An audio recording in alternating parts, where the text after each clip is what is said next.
സാങ്കേതികമായി ഇതിൻ്റെ ലിഫ്റ്റ് ചെയ്യുന്നതിലുണ്ടായ പിഴവ് അല്ലെങ്കിൽ പറന്നുയരുമ്പോഴുണ്ടായ സാങ്കേതിക പിഴവാണ് ഈ അപകടത്തിലേക്ക് നയിച്ചത് എന്നാണ് ചില വിദഗ്ധർ നൽകുന്ന വിവരം. കാരണം അത്രയേറെ അനുഭവ സമ്പത്തുള്ള പൈലറ്റുമാരാണ് ഈ വിമാനം നിയന്ത്രിച്ചിരുന്നത്.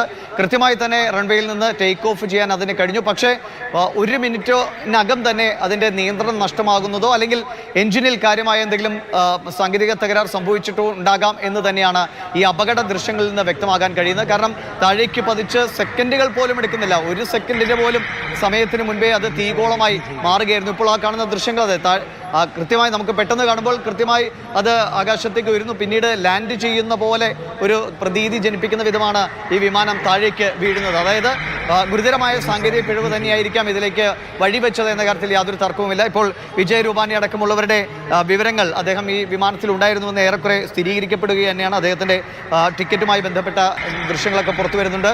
ഒരുപക്ഷെ ലണ്ടനിലേക്കുള്ള നമുക്കറിയാം ദീർഘദൂര ഫ്ലൈറ്റാണ്. 9.5 മണിക്കൂർ കൊണ്ട് ലണ്ടനിലേക്ക് നോൺ സ്റ്റോപ്പായി എത്തുന്നതാണ്. സ്വാഭാവികമായിട്ടും ഒട്ടേറെ വ്യവസായികൾ അടക്കമുള്ള പ്രമുഖ വ്യക്തികൾ അടക്കമുള്ളവരൊക്കെ ആശ്രയിക്കുന്ന ഒരു എയർ സർവീസ് കൂടിയാണ് എയർ ഇന്ത്യയുടെ ഈ അഹമ്മദാബാദ് ലണ്ടൻ സർവീസ്. ഗുജറാത്തുമായി വളരെ സർദാർ വല്ലഭായ് പട്ടേൽ ഇന്റർനാഷണൽ എയർപോർട്ട് അടച്ചിരിക്കുകയാണ്. എല്ലാ ഓപ്പറേഷനുകളും നിർത്തിവെച്ചിരിക്കുന്നു എന്ന അറിയിപ്പ് വരുന്നു.